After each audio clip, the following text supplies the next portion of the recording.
Hi, everybody. Happy Thursday. We are back today. We are talking about recipes.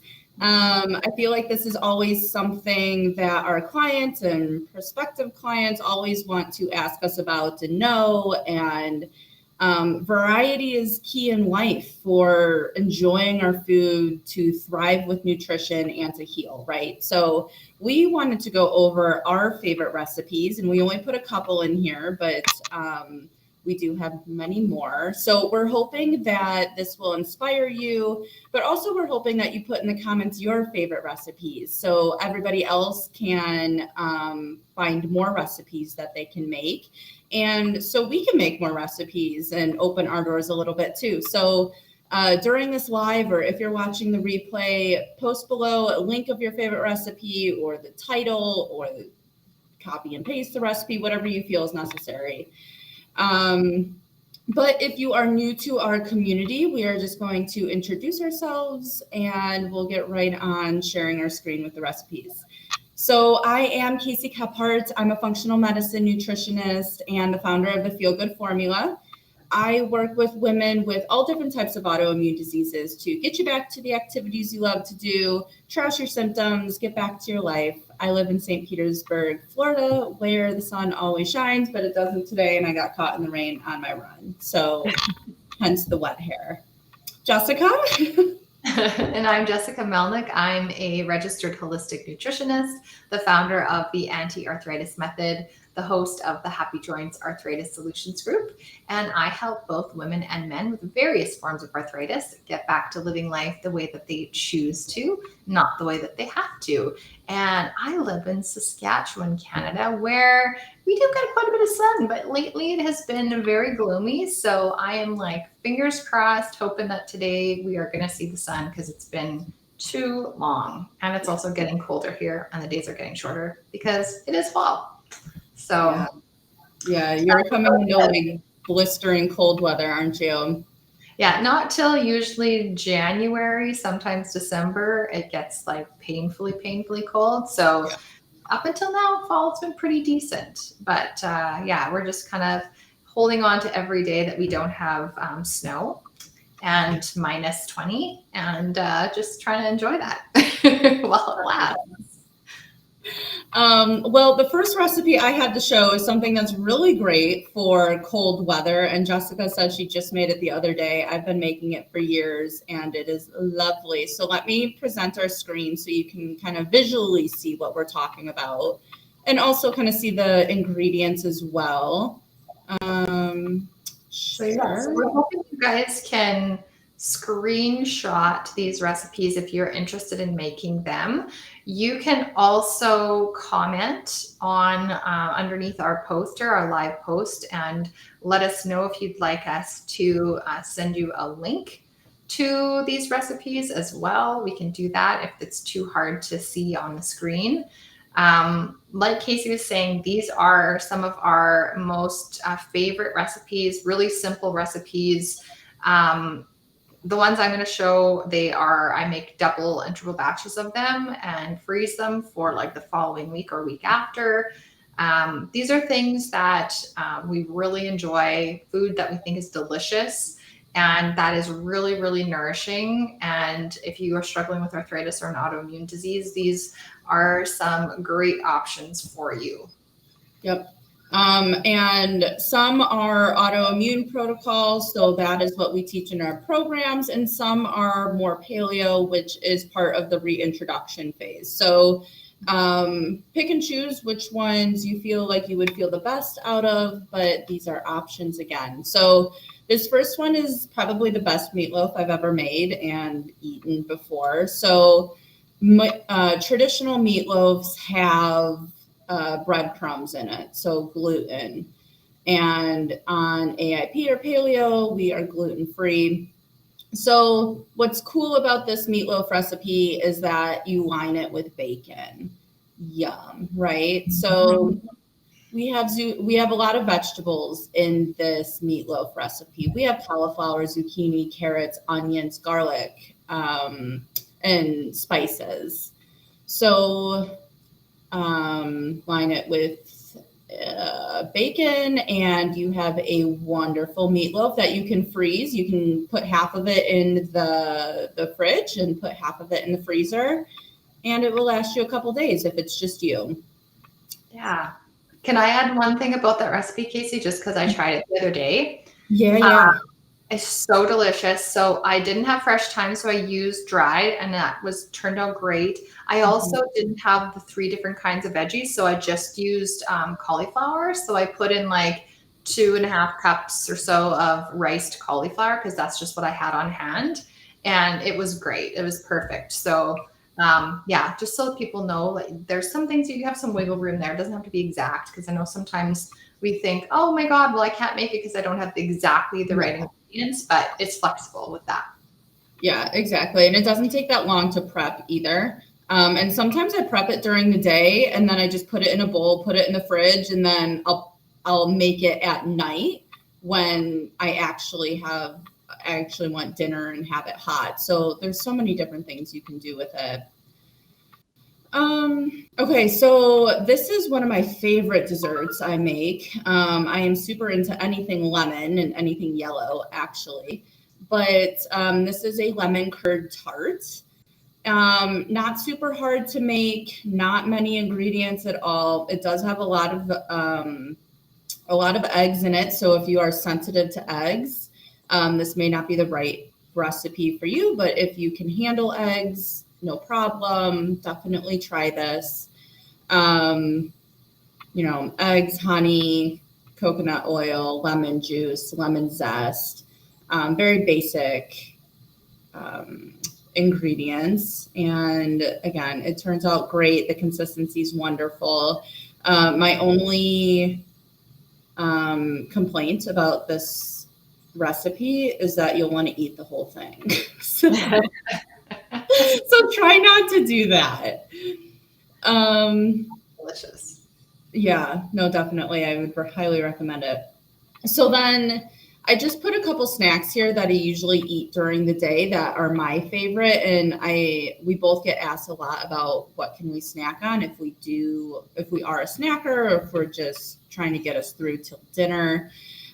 These are the beef sticks that I eat on a daily or before volleyball. I bring them everywhere with me just so like I'm not going hungry or don't want to eat something I can't eat. I get them on Amazon, super easy. I get them on auto ship. The only thing that wouldn't make these AIP would be the black pepper in them. So if you are in the elimination phase or if you just don't pair well with black pepper, it causes you a food sensitivity, I would stay away from these. But these are high quality, grass-fed, taste great, all the things. So another thing I also do is like a pastrami or salami and then wrap it in goat cheese. This is just something easy for me to do. This is the goat cheese I get from Trader Joe's, although I'm sure there's more out there that you can buy in different textures as well. Note on the pastrami and the salami, there are very bad qualities of it, and then there's good/okay qualities. And I get the ones that are no nitrates, so nitrate free, no antibiotics. I tend to get like the one that's like no. And that's like the best I could find out there. So I wouldn't just go to the deli and grab any one of them or the cheapest one of them. Make sure it is high quality. Yes. Because it is a processed food. So just do your best at that. Here's another goat cheese that I really love from Trader Joe's as well. It's just magnificent.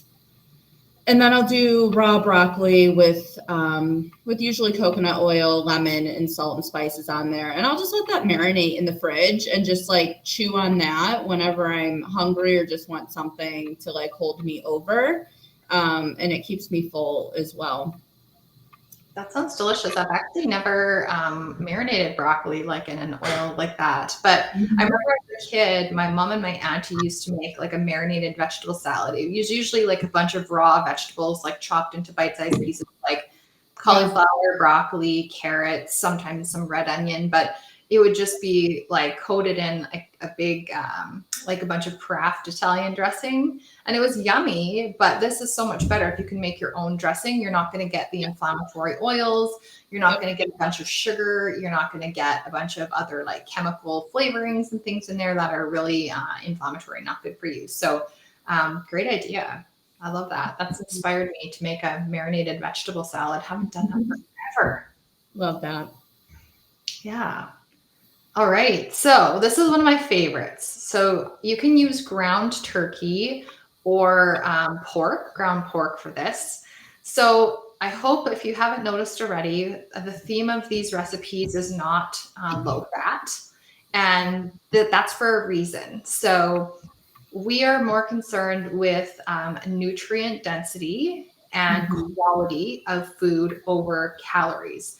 Our bodies, especially if we are in the process of healing or we are ill or struggling, we need lots of nutrients. And so going low fat or no fat is not going to help you. It is safe to eat animal fat. Just go for good quality. So when it comes to pork, make sure you get pastured pork.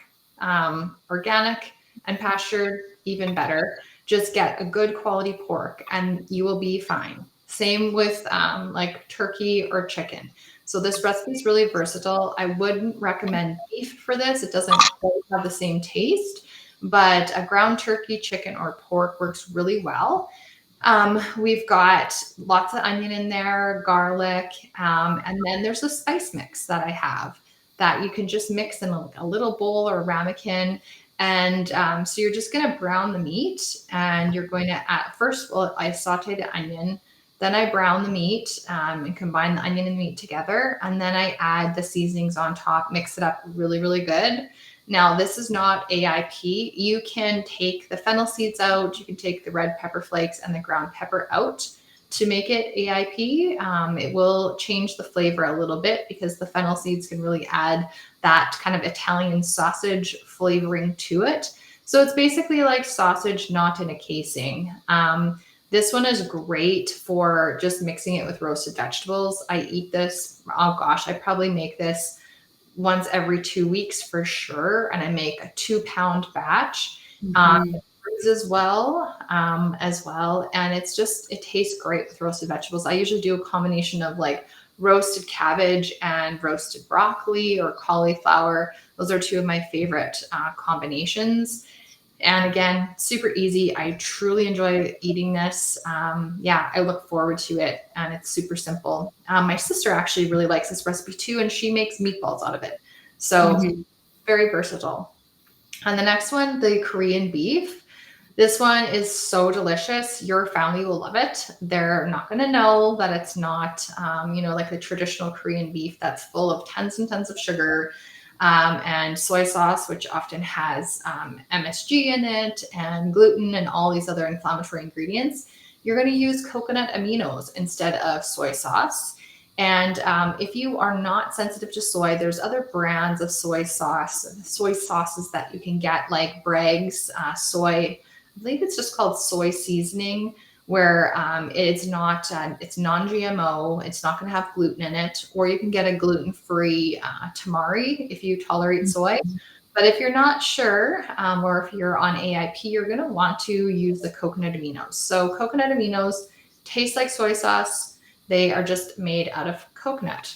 So it sounds kind of strange, but trust me, it tastes just like soy sauce. Just a little bit less salty, but you can always add a little bit more sea salt to the recipe to your taste.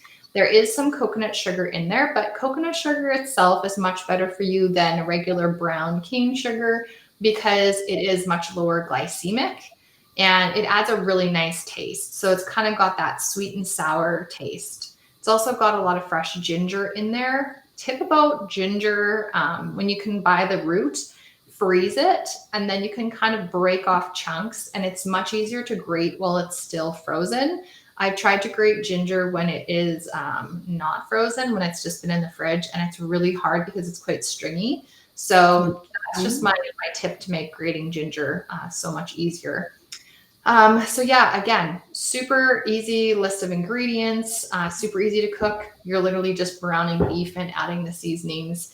And I love it with riced cauliflower. I buy bags of riced cauliflower in the freezer section of Costco. They take like a few minutes to cook and heat up on the stove. I like to saute onion and then add the riced cauliflower to that and then serve the beef on top. But again, it's also great with broccoli, any other vegetables that you like. You can mix it together, have it on the side. It's delicious. And then lastly, this one I wanted to share because it's really great for fall. I don't know what you guys, but the whole pumpkin spice thing, I don't do the pumpkin spice latte because they're way too full of sugar and make me feel ill. But I love pumpkin spice. I love those spices in their raw form in baking. And this is one of my absolute favorite. This is an AIP compliant recipe and it's absolutely delicious. It turns out great. You're going to be using some different flours. So if you're not AIP or paleo, you may not have heard of tiger nut flour.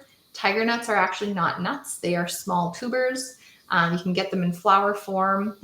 If you are not sensitive to almonds, you can use almond flour instead. It's also a really good substitute for the tiger nut flour.